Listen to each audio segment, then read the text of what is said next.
आखिरी चीज है, उसके बाद भी अगर आंख नहीं खुलती किसी इंसान की, तो मैं नहीं समझता कि वो अपने अपने गिर्द उसने जो ये फला तुज़क्कू अनफुसकुम, उसने जो अपने गिर्द तस्किया नफ्स का एक मसनूई हाला बना लिया है, कभी भी वो उस हाले से निकल सकेगा अगर इस हदीस से भी आंख न खुली। और वो हदीस क्या है? मौलाना अशरफ अली थानवी ने उसको अपने जो खुतबात जुमा है उनमें नकल किया है, बैहक़ी की रिवायत है। और अल्लाह अज़्ज़ा व जल्ला इला जिब्राईल अलैहिस्सलातु वस्सलाम अनिक़लिब मदीनत कज़ा व कज़ा बिअहलिहा, अल्लाह ने हुक्म दिया हजरत जिब्राईल को, फला फला बस्तियों को उलट दो उसके रहने वालों समेत। क़ाला फ़क़ाला, हुजूर ने फरमाया, इस पर हजरत जिब्राईल ने अर्ज किया बारगाह खुदाबंदी में, इन्न फ़ीहा अब्दका फुलानन लम यासिका तरफ़त ऐन, परवरदिगार उस बस्ती को उलट दूं, उसमें तो तेरा फला बंदा भी है जिसने कभी पलक झपकने जितनी देर भी मासियत में बसर नहीं की।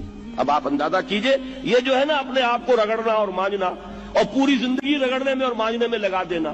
हम बात बुजुर्गों के तस्करे में सुनते हैं, इतने अल्लाह वाले थे, इतने अल्लाह वाले थे कि उनका घोड़ा भी कोई मशकूक दाना नहीं खाता था, और वो खुद जो है वो अंग्रेज की अदालत में बैठे हुए और अंग्रेज की नौकरी कर रहे थे।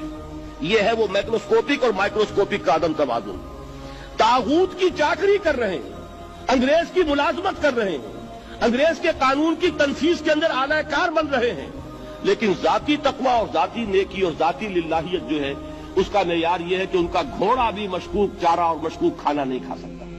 यह है वो आदम तवाज़ुन, उसको नोट कीजिएगा, जिसको कि इस हदीस में मोहम्मद रसूलुल्लाह सल्लल्लाहु अलैहि वसल्लम ने वाज़ेह कर दिया कि हजरत जिब्राईल अर्ज करते हैं कि अल्लाह फला बस्ती को उलट दूं, उसमें तो तेरा फला बंदा भी है जिसने पलक झपकने जितनी देर भी मासियत में बसर नहीं की। जाती नेकी का अब इससे ऊंचा कोई मकाम कोई शख्स मुझे अगर बता सके तो मैं उसका मुरीद हो जाऊंगा। इससे ऊंचा कोई मकाम होगा कि आंख झपकने जितनी देर भी किसी ने मासियत में बसर नहीं की, जाती नेकी की मेराज। लेकिन हुक्म क्या हुआ बारगाह खुदाबंदी से? क़ाला फ़क़ाला, हुजूर ने फरमाया, अल्लाह ताला ने हुक्म लिया जिब्राईल को, इक़लिब अलैहि व अलैहिम, उल्टो इस बस्ती को, पहले उस बदबख्त पर फिर दूसरों पर। क्यों? फ़इन्न वजहहु लम यतमअर फ़ी साअतन क़त, इसलिए कि इसका चेहरा कभी मेरी गैरत में सुर्ख नहीं हुआ, उस चेहरे का रंग नहीं बदला।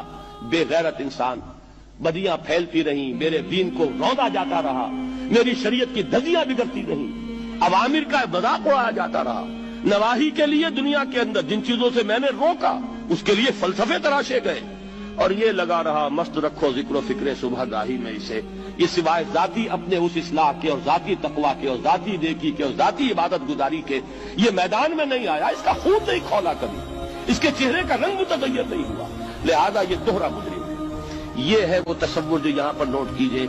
हाँ, इसके ये मानी भी नहीं है कि नमाज भी नहीं पढ़ रहे, रोजा भी नहीं रख रहे, इकामत दीन के कारकुन हैं, फर्ज नमाज आ गई है वो चली जा रही है, जमात का कोई एहतमाम नहीं है।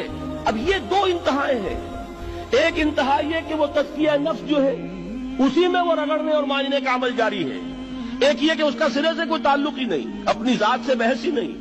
वो कैफियत वो हो गई है जो यहूद की आई है कुरान मजीद में, क्या तामुरून अन्नास बिल बिर्रि व तंसौना अनफुसकुम व अंतुम ततलूनल किताब, क्या तुम लोगों को नेकी का हुक्म देते और अपने आप को भूल जाते हो? ये दूसरी इंतहा है। फिर वही बात अर्ज करूंगा, वही बाल से ज्यादा बारीक और तलवार की धार से ज्यादा तेज रास्ता है जिस पर चलना होगा, कि न ये हो कि वो मुबालगा हो रहा हो, अपनी जाती इस्लाम में तो मुबालगा की हद तक आगे जा रहे हैं, और दूसरे ये कि अपने दीन की तबलीग और इशाअत, इकामत दीन की जिद्दोजहद, उसका खाना ही नहीं खोला जिंदगी में। दीन की बात फैलाना सदक़े जारिया है।